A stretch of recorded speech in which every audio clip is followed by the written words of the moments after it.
তো এখন আমরা ছন্দের ক্লাসের যে পর্যায়ে এসে পৌঁছেছি, আজকে বোধহয় ষষ্ঠ ক্লাস। 5টি ক্লাসে আমরা মোটামুটি ভাবে ছন্দের যে মূল 3টি কাঠামো বাংলা ভাষার ছন্দের, এটা মনে রাখবে প্রত্যেক ভাষার ছন্দের নিয়ম আলাদা আলাদা, কিন্তু তা সত্ত্বেও অনেক সময় এক ভাষা থেকে আরেক ভাষা, বাংলা সংস্কৃত ছন্দের অনুসরণ চলেছে। নজরুল কখনো আরবি ছন্দ অনুসরণ করেছেন, আবার আরবি ছন্দে কখনো কখনো লাতিন ছন্দের অনুসরণ আছে। হ্যাঁ, সবাই ভালো থাকো, স্নেহ নাও। তো এইরকম তা সত্ত্বেও এক একটা ভাষায় নিজস্ব ছন্দের রাস্তা গড়ে ওঠে। বাংলায় যেমন এই 3 ধরনের ছন্দ, দলবৃত্ত, কলাবৃত্ত এবং মিশ্র বৃত্ত তৈরি হয়েছে। কিন্তু এগুলোতে আমরা ছন্দগুলোতে যেটা আমরা বলেছি আগেও, যে মূলত পর্ব বিভাগ আমরা লক্ষ্য করি। আমাদের পরীক্ষায় অনেক সময় স্ক্যানশন আসে, অর্থাৎ পর্বভাগ। এই পর্বভাগে কিভাবে পর্বগুলোকে আলাদা করতে হবে সেইটা শেখানো হয়। একটা পূর্ণ পর্ব, তারপরে নানান ধরনের পর্বকেও আবার ভাগ করা হয়। সেগুলো আমি বলেছি এক সময়, স্ক্যানশনের ব্যাপারটা আমরা আগে লক্ষ্য করি, কিন্তু ছন্দের সঙ্গে যদিও প্রত্যক্ষভাবে যুক্ত নয়, তবুও ছন্দ, কতগুলো ছন্দ কিছু কিছু ধরনের ছত্রসজ্জা চাপিয়ে দেয়, যে এই ছন্দে ছত্র এইরকম হবে, এইটার দৈর্ঘ্য হবে, বা একটা রেঞ্জ তৈরি হয়, অর্থাৎ দৈর্ঘ্য কমপক্ষে এত মাত্রা, বেশির পক্ষে এত মাত্রার। আমরা সেটা দেখেছি কমপক্ষে, যেটা মিশ্র বৃত্ত বলে পয়ারে, অনেক সময় 11 মাত্রা থেকে শুরু হয়, সাধারণভাবে 14 মাত্রা, 18 মাত্রা, বা জীবনানন্দের ক্ষেত্রে আমরা দেখেছি 24 মাত্রা, 22 মাত্রা, 24 মাত্রাও হয়। কিন্তু সাধারণভাবে পয়ারে, যেটা প্রচলিত প্রথাগত পয়ার, তাতে আমরা মূলত 14 মাত্রার ছত্র দেখেছি। আবার দলবৃত্তেও আমরা বেশিরভাগ ছড়ার ছন্দে বিশেষ করে ওই 14 মাত্রার 4 4 4 2 এরকম ছত্র দেখেছি। আবার তাকে রবীন্দ্রনাথ তাকে বাড়িয়েছেন, যেমন ওইটাই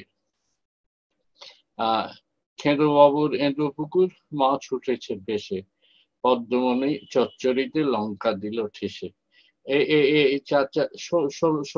16 মাত্রারও হয়েছে, কখনো 18 মাত্রারও দেখবো আমরা, এরকম হয়েছে। ফলে প্রথাগত ছত্রসজ্জা, লাইনগুলো কিভাবে সাজানো হবে, প্রচলিত একরকম, কিন্তু 19 শতাব্দীতে বিদেশি কবিতার সঙ্গে আমাদের পরিচয় হয়ে যাওয়ার ফলে আমরা নিজের ইচ্ছে মতো নানান ধরনের স্তবক তৈরি করতে লাগলাম। নইলে মধ্যযুগে, প্রাক আধুনিক যুগে এই স্তবক গ্রন্থে কোনো বিশেষ বৈচিত্র্য ছিল না। দলবৃত্তের ক্ষেত্রে ওই 14 14 14 এরকম ছিল, আর মিশ্র বৃত্তের ক্ষেত্রে 14 বেশিরভাগ ছিল। তারপর ওই ত্রিপদীগুলোতে একটুখানি, ত্রিপদী, চৌপদী, এইগুলোতে একটুখানি এদিক ওদিক হয়েছে, তার অ্যারেঞ্জমেন্ট, তার বিন্যাসটা অন্যরকম হয়েছে। আর যেটা কলাবৃত্ত, এটা অপেক্ষাকৃত আধুনিক ছন্দ। এই কলাবৃত্ত ছন্দটা ছিল অপভ্রংশ, অবহট্ঠিত ছিল, এবং এই কলাবৃত্ত ছন্দ থেকেই কেউ কেউ বলেছেন যে আমাদের পয়ারের উদ্ভব হয়েছে। সুনীতি কুমার চট্টোপাধ্যায় সেটা ও ডিবিএল এ দেখিয়েওছেন। কিন্তু এই কলাবৃত্ত বা মাত্রাবৃত্ত বা ধ্বনি প্রধান, এই কলাবৃত্তটা অপেক্ষাকৃত নতুন, এবং কলাবৃত্তের ধর্ম যেটা, যে রুদ্ধদল 2 মাত্রা আর মুক্তদল 1 মাত্রা, এটা রবীন্দ্রনাথই প্রথম আবিষ্কার করেন। ওই উৎসর্গের একটা কবিতা, কত কি জানো না, যামিনী হইবে বিফল, বসন্ত যাবে চলিয়া, এই লাইনটাতে বসন্ত সন 2 মাত্রা হয়ে গেল। এটা রবীন্দ্রনাথ প্রথম আবিষ্কার করেন। তো সেখানে আমরা দেখেছি যে অজস্র ধরনের স্তবক গ্রন্থ হতেই পারে, পর্বের সংখ্যাও 4, 5, 6, 7 এরকম আমরা দেখেছি।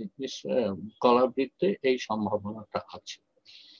আচ্ছা, আর কিন্তু দলবৃত্তে 4টাই বেশিরভাগ। দ্বিজেন্দ্রলাল একটু আলাদা করেছিলেন, 6 করে করেছিলেন, সেটা বেশি লোক চালু করেনি, গ্রহণও করেনি। আর এমনি মিশ্র বৃত্তে ওই 8, 6 বা 8, 10 বা 8, 8, 2 এইরকম করে করে এগিয়েছে। মিশ্র বৃত্তের পর্ব সংখ্যা সবসময় জোড় সংখ্যায় শেষ হয় পর্ব, মিশ্র বৃত্তের পর্ব। কলাবৃত্তে সেটা নাও হতে পারে, বলেছি যে 5 হতে পারে, 7 হতে পারে, কিন্তু মিশ্রবৃত্ত এবং দলবৃত্ত মূলত জোড় সংখ্যায়। দলবৃত্তে 4, 4, 4, আর মিশ্রবৃত্তে ওই 8, 8, 10 এরকম করে করে জোড় সংখ্যা এক একটা পর্ব শেষ হয়।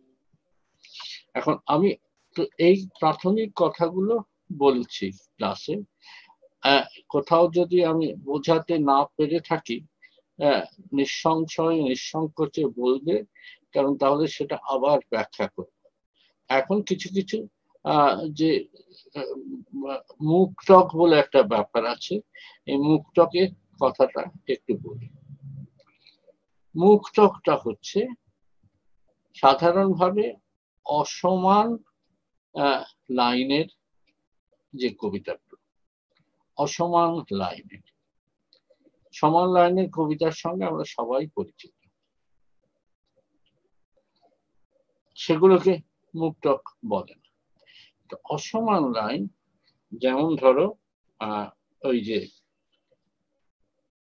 বলাকার নদী বলে যে কবিতাটি, বা বলাকার কবিতাগুলো সাধারণভাবে যে কবিতাগুলো, সেগুলো দেখো যে মরি মরি সে আনন্দ থেমে যেত যদি, প্রথম লাইন, এই নদী, দ্বিতীয় লাইন, হারাতো তরঙ্গ বেগ, তৃতীয় লাইন, মুছিয়া ফেলিত তার সোনার লিখন, এটা একদম পয়ারের লাইন 14 মাত্রায়, মুছিয়া ফেলিত তার 8, সোনার লিখন 6।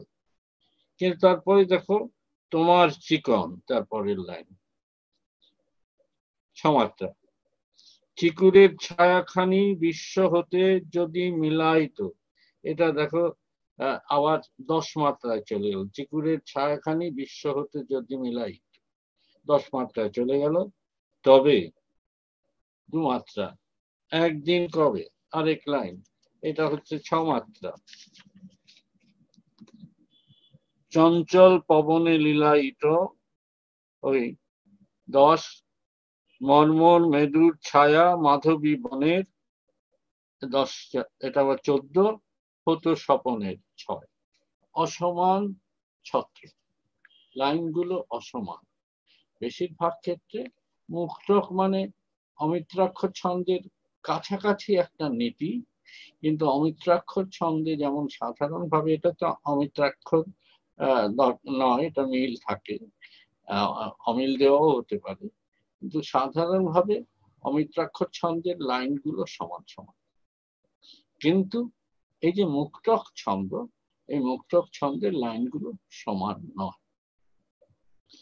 এখন এর একটা ইতিহাস আছে অবশ্যই। ইতিহাস, এই মুক্তক ছন্দের ইতিহাস যাকে বলা হয়, কেউ কেউ বলেন যে মধুসূদনের পদ্মাবতী নাটকের একটা উৎসর্গ আছে, তাতে কয়েকটা লাইন আছে, সেখান থেকে মুক্তক ছন্দের একটা শুরু। কিন্তু এটা বিস্তার এবং ব্যাপক ব্যবহার ঘটে গিরিশচন্দ্র ঘোষের কবিতায় লেখা নাটকগুলোতে, বিশেষ করে জনা বিল্লমঙ্গল, এই সমস্ত নাটকগুলো। জনাতেও দেখবে এরকম ওই বেশিরভাগই 10 মাত্রা, কিন্তু 6 মাত্রা 4 মাত্রা, অর্থাৎ মানুষের কাব্যিক সংলাপের তৈরি করবার জন্য, পৌরাণিক চরিত্রগুলো কাব্যিক সংলাপ তৈরি করার জন্য খানিকটা মৌখিক সংলাপের, ছোট বড় আমরা যেমন বাক্য ব্যবহার করি এরকম মৌখিক সংলাপের মতো করে সেগুলো সাজিয়েছেন। মূলত মিশ্রবৃত্ত, পয়ার পয়ার কিন্তু সমান লাইনের নয়, সমান সাইজের লাইনের নয়, 14 বা 18 এরকম লাইনের নয়, বা রূপসী বাংলার মতো 22 এরকম লাইনের নয়, অসমান এবং এই বলাকার ছন্দের মতো খানিকটা। কাজে মুক্তক ছন্দের সৃষ্টিটা 19 শতাব্দীতেই হয়েছে। পরে রবীন্দ্রনাথ এটাকে বলাকার থেকে সম্পূর্ণভাবে একেবারে নিজস্ব একটা মানে মাত্রা, নিজস্ব একটা সংগঠন তা তৈরি করেছিল। মুক্তক মানে এই, মুক্তকের সঙ্গে অমিত্রাক্ষরকে গুলিয়ে ফেলবে না। মুক্তক মানে হচ্ছে মিল থাকতেও পারে, নাও থাকতে পারে, কিন্তু অসমান দৈর্ঘ্যের ছত্র দিয়ে সাজানো। এটা নাটকের কাব্যনাট্যের সংলাপে, বিশেষ করে গিরিশচন্দ্র ঘোষ এর সংলাপে এক সময় প্রচুর দেখা গেছে, কিন্তু পরে রবীন্দ্রনাথের বলাকা থেকে তিনি মিশ্রবৃত্ততেও করেছেন বলাকা, আবার দলবৃত্ততেও তিনি ওই ওই মুক্তক রচনা করেছেন। মুক্তকটা একদম বিশুদ্ধভাবে এই কথাটা মনে রাখবে যে মুক্তক ছন্দটা হচ্ছে অসমান ছত্রের ছন্দ, লাইনগুলো সমান না, সেখানে 2 মাত্রা থেকে আরম্ভ করে একদম মানে 18-20 মাত্রা পর্যন্ত হতে পারে। সেটা বলাকা বইটা খুলে কবিতা দেখবে, তাতে দেখবে ছন্দ আছে, পয়ার বা মিশ্রবৃত্ত আছে, দলবৃত্ত আছে, আবার ওই মাত্রাবৃত্ত বা কলাবৃত্ত ছন্দ আছে, লাইনগুলো সমান নয়। এখন অনেকে বলেন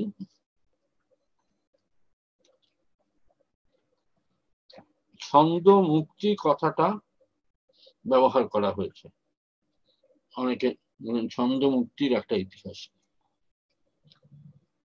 এই কথাটা আমার কাছে গ্রহণযোগ্য নয়। কেন নয়? কারণ ছন্দ এক ধরনের বন্ধন, ঠিকই ছন্দ বন্ধন, অধরাম অধুরি ধরেছি ছন্দ বন্ধনে, রবীন্দ্রনাথের গানের লাইনে আছে। ছন্দ বন্ধন ঠিকই, কিন্তু ওটা একটা চ্যালেঞ্জ, এবং তার মধ্যে দিয়ে কবিতার উৎকর্ষ বাড়ে, বই কমে না। আমরা আগে বলেছি যে ছন্দ কবিতার উপযোগী পৃথিবীর নানা সংস্কৃতিতে।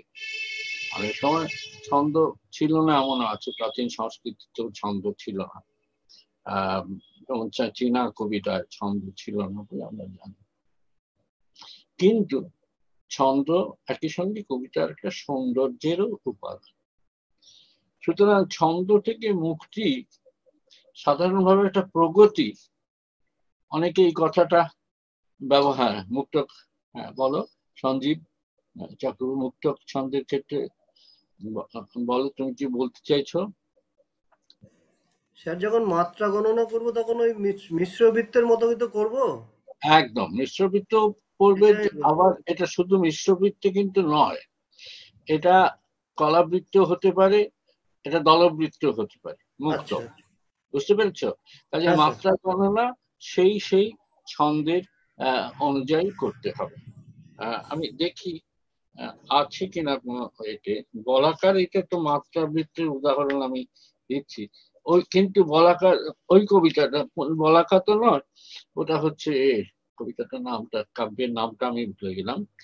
মা কেঁদে কয় মঞ্জুলি মোর ওই তো কচি মেয়ে, ওরই সঙ্গে বিয়ে দেব বয়সে ওর চেয়ে 5 গুণ সে বড়, ওই তো ছোট, তাকে দেখে বাছা আমার ভয়েই জড়সড়। যেমন আজ কোনো কথাটা ঠিক হলো কিনা আমার মনে নেই, তো যাতে দলবৃত্তও কিন্তু মুক্তক ছন্দ হয়। আবার আমি দেখেছি এই মুহূর্তে হয়তো হাতের কাছে নেই উদাহরণটা, যে দলবৃত্ত কলাবৃত্ত ছন্দেও মুক্তক হয়। এই যে মুক্তকটা শুধু মনে রাখবে যে অসম ছত্রের রচনা, অসম ছত্রের রচনা, তার ছন্দ ভিত্তি তিনটেই হতে পারে, দলবৃত্ত হতে পারে, কলাবৃত্ত হতে পারে, মিশ্রবৃত্ত হতে পারে। তখন সেই সেই ছন্দ অনুযায়ী পর্ব বিভাগ করবে। যেটা কলাবৃত্ত হলে কলাবৃত্ত অনুযায়ী করবে, মাত্রা দেখবে 4 মাত্রা না 5 মাত্রা না 6 মাত্রা ইত্যাদি। আবার দলবৃত্ত হলে 4 মাত্রা 4 মাত্রা করে করবে, বেশিরভাগ ক্ষেত্রে তাই হবে। মিশ্রবৃত্ত হলে 8/6 বা কখনো 8, কখনো 4, কখনো 6, এই ছোট বড় 2 মাত্রাও, ওই যে বললাম এটা এই যে বলাকারে এটা 4 মাত্রা। মরি মরি সে আনন্দ থেমে যেত যদি, প্রথম লাইন, এই নদী, দ্বিতীয় লাইন, 4 মাত্রা। এবং শেষে দিকে চিকুরের ছায়াখানি বিশ্ব হতে যদি মিলাইতো, এই এত বড় একটা লাইনের পরে তবে 2 মাত্রা। একদিন কবে, 6 মাত্রা। যেমন এই বলা যায় না, কিন্তু যেন কথা বলছেন থেমে থেমে, কথা বলছেন মানুষের ভাষার সংলাপের সঙ্গে সঙ্গতি রেখে এটা এটা করা হচ্ছে, এই ছন্দটা তৈরি করা হচ্ছে। কাজে মুক্তকটা একদম সহজভাবে ভেবে নাও, যে ছন্দই হোক তা অসম ছত্রের সজ্জা, কবিতায় অসম ছত্রের সজ্জা।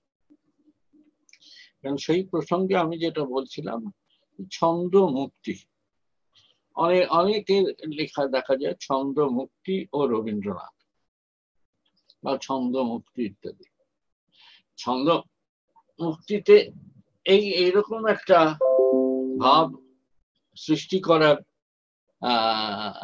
চেষ্টা করা হয় যে ছন্দটা একটা বন্ধন, কবিরা এতে স্বাচ্ছন্দ্য বোধ করেন না, ফলে ছন্দটাকে ছেড়ে বেরিয়ে যাওয়ার চেষ্টা করেন।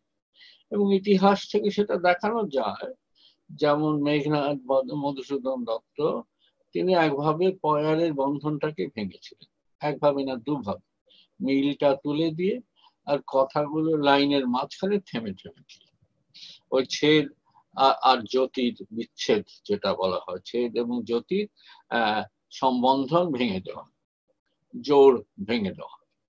তো তারপরে মধুসূদনী যদি হয় যে অসম মুক্ত ছন্দ তৈরি করলেন ওই পদ্মাবতীর উৎসর্গপত্র থেকে, তারপরে গিরিশচন্দ্র ঘোষ, এইভাবে তারপরে রবীন্দ্রনাথ, অনেক কবি, এখনকার কবিরাও তাই করে। তো তারপরে তো গদ্য ছন্দে চলে যাবেন রবীন্দ্রনাথ, বিশেষ করে পুনশ্চ কবিতা গ্রন্থে 1932-এ তিনি গদ্য ছন্দে চলে যান। এইরকম ভাবে একটা ক্রম দেখানো যায়, ছন্দ এবং ছন্দের সঙ্গে প্রচলিত বন্ধন, তারপরে অমিত্রাক্ষর, তারপরে মুক্তক, তারপরে গদ্য ছন্দ, এই দেখানোই যায়। কিন্তু মজা হচ্ছে যে অন্তত রবীন্দ্রনাথের ক্ষেত্রে এবং অনেকেরই ক্ষেত্রে এভাবে ঘটেনি। কারণ রবীন্দ্রনাথ পুনশ্চ, নবজাতক, শ্যামলী, আরেকটা বোধহয় পরিশেষে, খানিকটা পুরোটা নয়, শেষে ছন্দ আছে। এই কটা 4টে কাব্যগ্রন্থে তিনি গদ্য ছন্দ ব্যবহার করলেন প্রচুর ভাবে, এবং গদ্য ছন্দের পক্ষে অনেক রকম যুক্তি দিলেন। তোমরা যদি বুদ্ধদেব বসুর সঙ্গে তার চিঠিপত্র গুলো পড়ো, সাহিত্য স্বরূপ বলে বইটাতে আছে খানিকটা, এবং অন্যান্যদের দিলীপ কুমার রায়, ধৈর্যদী প্রসাদ মুখোপাধ্যায়, এইসব, বিশেষ করে রবীন্দ্রনাথের ছন্দ বইটা যে চিঠিপত্রগুলো আছে সেগুলো যদি তোমরা পড়ো তাহলে দেখবে রবীন্দ্রনাথ ওই ক বছর 1932 থেকে ধরো 1937-38 পর্যন্ত ওই ক বছর যেন এরকম একটা আবহ তৈরি করবার চেষ্টা করছেন যেন গদ্য ছন্দটাই হচ্ছে চূড়ান্ত ছন্দ। আমি শেষে পৌঁছে গেছি, আমি সব সমাধান পেয়ে গেছি, কবিতা এবার লিখবো গদ্য ছন্দে, কারণ গদ্য ছন্দে আজকের দিনের বাস্তবকে এবং অবহে কবিতায় কিছু কিছু তো বহিষ্করণ ঘটতো। আগে আগে কবিতার অনেকগুলো বিষয় আগে ছিল না। এক সেকেন্ড, কমলা কমলা আমার এক ছাত্রী আসার কথা, ওকে একটু বসতে হবে, আমি একটা ওই ক্লাসের মধ্যে আছি, ওকে একটু বসতে বল, ওকে একটু কিছু দিস।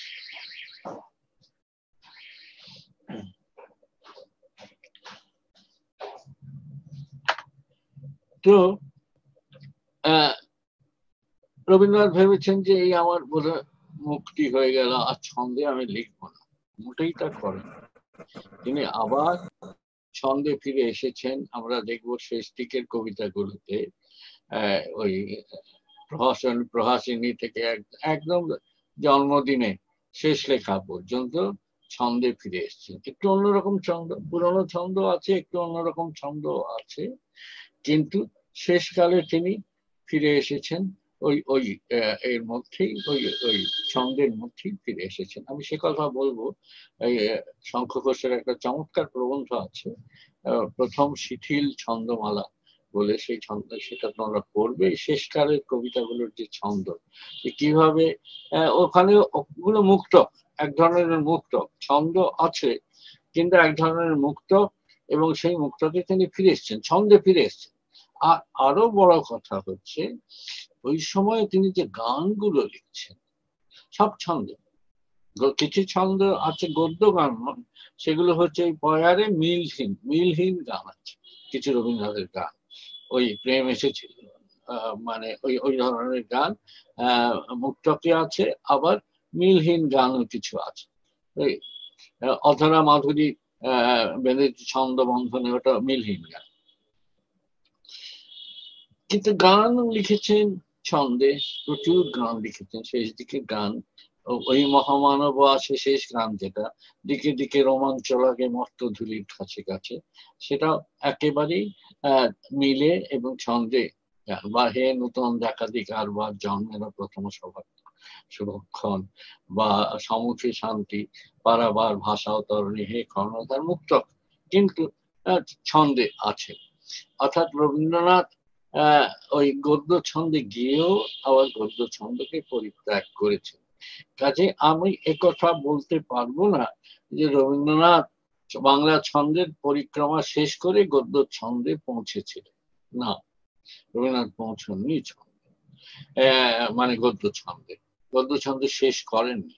তিনি গদ্য ছন্দ থেকে আবার প্রচলিত ছন্দে পাশাপাশি চলছিল। যখন নৃত্যনাট্যগুলো গান লিখছেন, নৃত্যনাট্যের গান লিখছেন 1937 থেকে শুরু করে, সেগুলোতে সব ছন্দ আছে। আবার পরে আমরা বলবো, দেখবো যে প্রহাসিনী, আকাশ প্রদীপ, এই সমস্ত বইগুলোতে এবং শেষ 4টে বইতে ছন্দে ফিরে এসেছে। যাই হোক, এইভাবে ছন্দ মুক্তি কথাটা ব্যবহার করা উচিত বলে আমি মনে করি না, কারণ তারপরেও রবীন্দ্রনাথের পরেও বাঙালি কবিরা সব ছন্দ ছেড়ে বেরিয়ে গেছে, বাংলা কবিতার ইতিহাস সে সাক্ষ্য দেয় না। জীবনানন্দে ছন্দের প্রচুর বিস্তার আছে, এবং ওই মিশ্রবৃত্তের ছন্দ।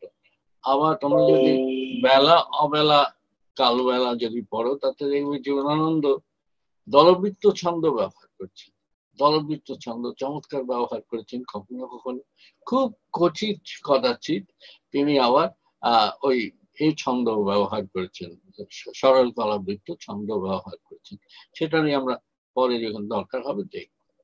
কাজে এইভাবে বাংলা কবিতার ইতিহাসে ছন্দ মুক্তি ঘটেছে, বা কোনো একজন কবির জীবনে ছন্দ মুক্তি ঘটেছে, এমনকি রবীন্দ্রনাথ যিনি ছন্দ সম্বন্ধে নিজের সম্বন্ধে সবচেয়ে বেশি সচেতন ছিলেন, তার ক্ষেত্রেও ছন্দ মুক্তি ঘটেছে, এই কথাটা আমরা বলতে পারি না।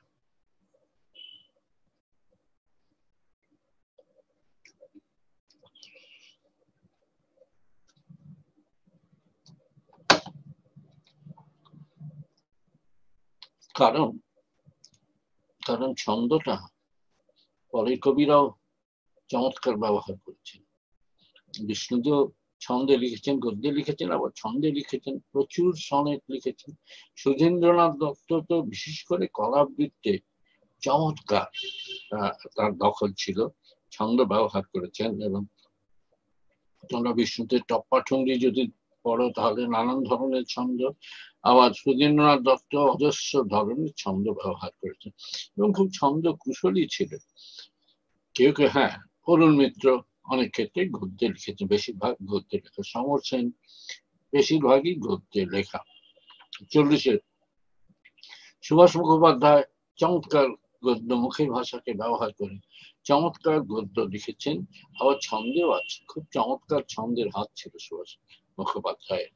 বা 40-এর দশকের আর যেসব কবি, নীরেন্দ্রনাথ চক্রবর্তী, অরুণ কুমার সরকার, সিদ্ধেশ্বর সেন ছাড়া এরাও কিন্তু খুব চমৎকার ছন্দে লিখেছেন। অরুণ কুমার সরকারের কবিতা নিশ্চয়ই তোমরা পড়েছো, ওই যে সিন্ধুক নেই স্বর্ণ আনিনি, এনেছি ভিক্ষালব্ধ ধন্য, তোমার চোখের তাৎক্ষণিকের পাবো কি পরশ যৎসামান্য। সুন্দর কবিতা, বহু কবিতা অরুণ কুমার সরকারের আছে, চমৎকার কবিতা।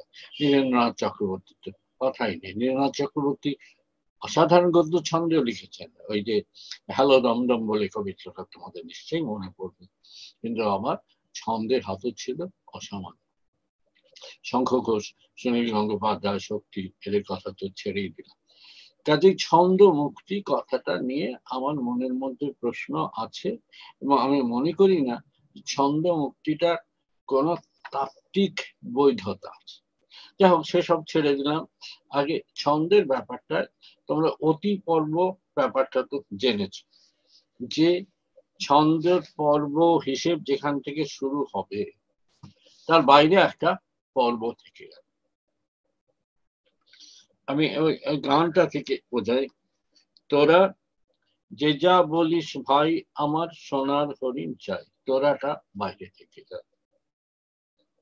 সে যে চমকে বেড়ায় দৃষ্টি আড়ায়, যায় না তারে বাধা, সে যেটা আগে, চমকে বেড়ায় দৃষ্টি আড়ায়, যায় না তারে বাধা, রয়ে গেল বাইরে। সে যেটা, সে যে নাগাল ফেলে পালায় ঠেলে, নাগাল পেলে পালায় ঠেলে, লাগায় চোখে ধাঁধা, ওই সে যে বাইরে থেকে গেল। আমি ছুটবো পিছে মিছে মিছে, পাই বা নাহি পাই, আমি পেছনে পেছনে ছুটবো মিছে, পাই বা না পাই।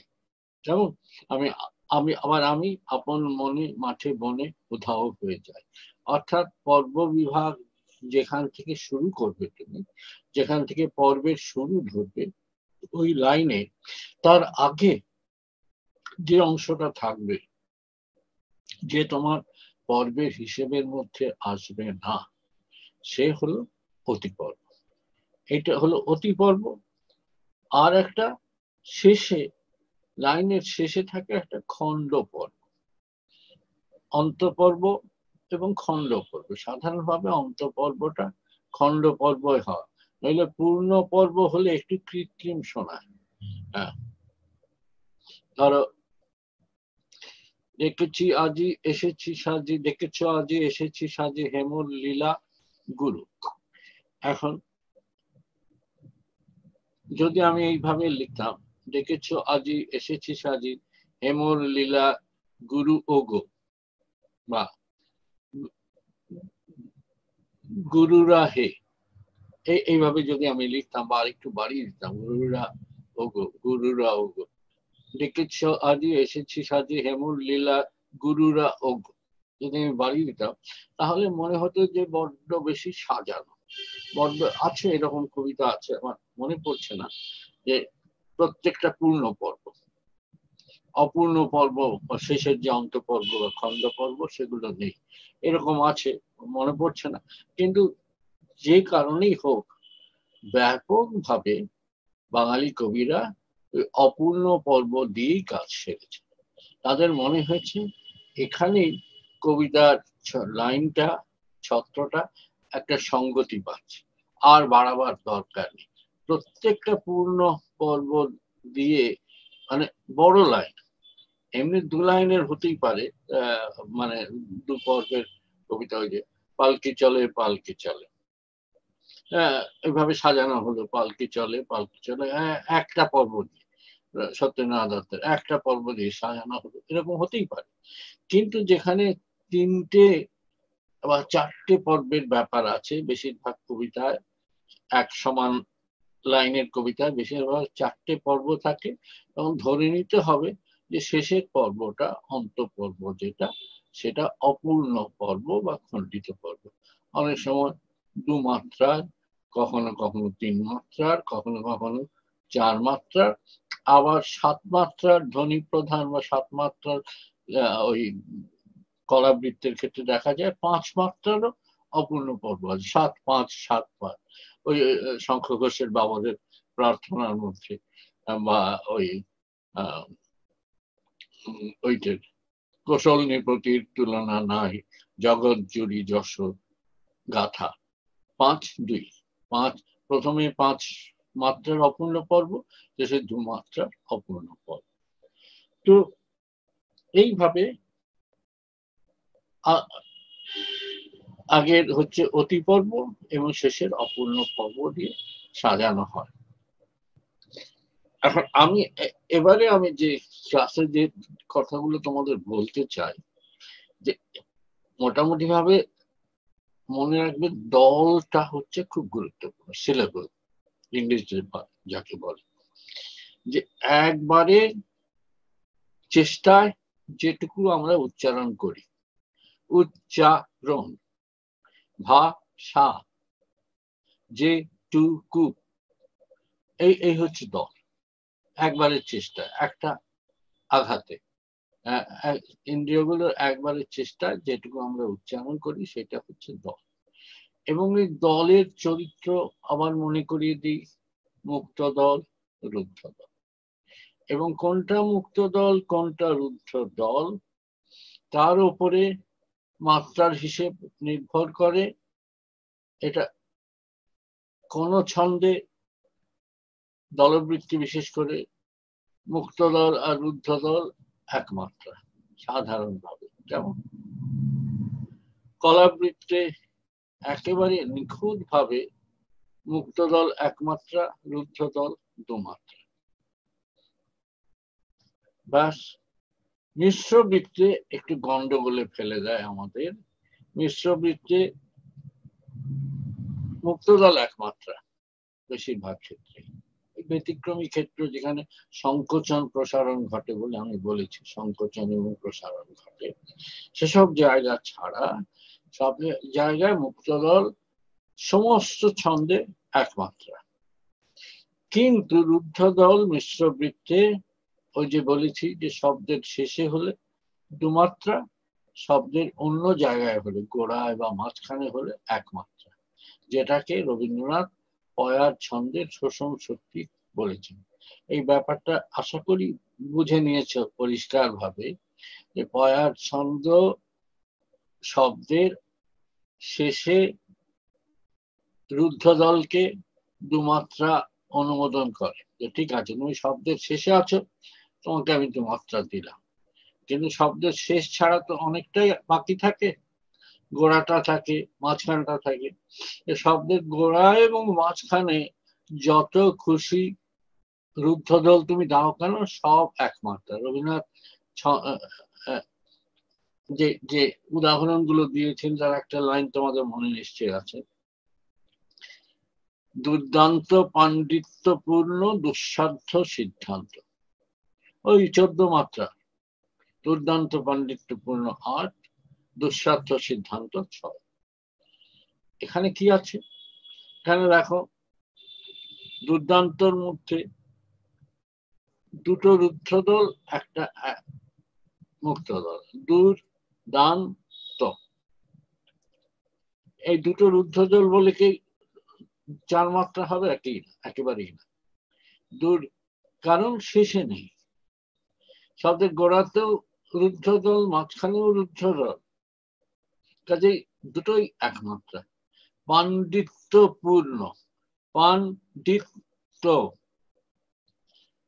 দুটো রুদ্ধ, একটা মুক্ত। এই পাণ্ডিত, যেহেতু শব্দের শেষে নেই কোনোটাই, দুটোই একমাত্রা।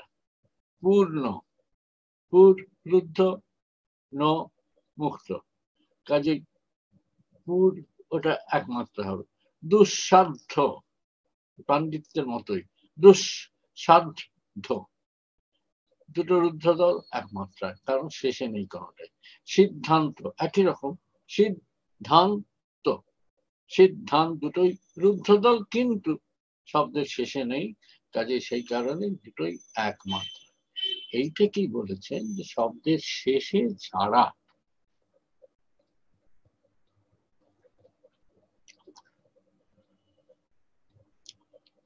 অন্যত্র যত রুদ্ধদল থাকুক না কেন সবগুলো একমাত্রা হবে, কিন্তু শব্দের শেষে হলো 2 মাত্রা হবে। এটাই হলো শোষণ শক্তি। এটার মধ্যে রহস্য কিছু নেই, পরিষ্কার অঙ্কের হিসেব।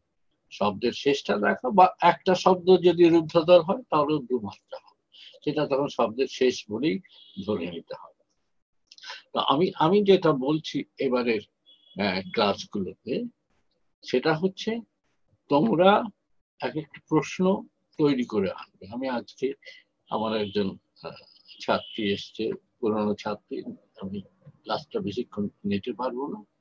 আমি যেটা বলছি, পরশু দিন আমার নেব, যেটা বলছি যে তোমরা প্রশ্ন সাজিয়ে আন এবং প্রশ্ন করবে। আমি মোদ্দা কথাগুলো বলে গেছি, মোদ্দা কথাগুলো বলেছি। পর্ব উপপর্ব ওগুলো কিছু না, ওগুলো সাধারণ কতগুলো ধারণা, সেগুলো 10 মিনিটে বুঝিয়ে দেওয়া যাবে। অনুপর্ব ধারণাটা প্রবোধচন্দ্র সেন এনেছেন, আমি ওই ধারণার প্রয়োজন স্বীকার করি না। কিন্তু এই যে কিছু কিছু সংজ্ঞা আছে, এই সংজ্ঞাগুলো নিয়ে তোমাদের ধাঁধা থাকতেই পারে। আমরা সেই সংজ্ঞাগুলোর আলোচনা করব।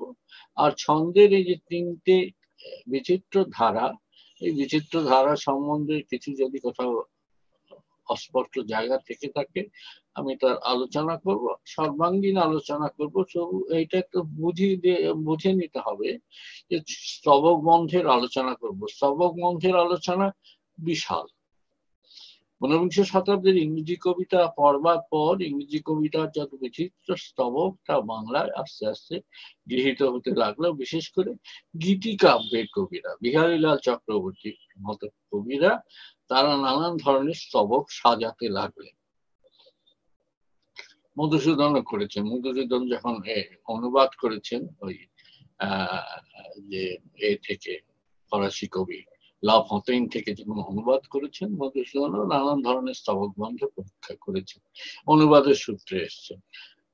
কাজেই সে স্তবকের কথাটা ছন্দের সঙ্গে প্রত্যক্ষভাবে জড়িত নয়। স্তবকটা হচ্ছে লেখায় সাজানো, লেখায় সাজানো। কিরকম দেখাবে স্তবকটা, খানিকটা মুদ্রণ যুগের পরের ব্যাপার। মুদ্রণের ফলে সুবিধা হয়েছে, স্তবক সাজানোর সুবিধা হয়েছে। ওটাতে খানিকটা দৃশ্যমানতা আছে, দেখার মজাও আছে। শুধু শোনার মজা নেই, দেখার মজাও আছে।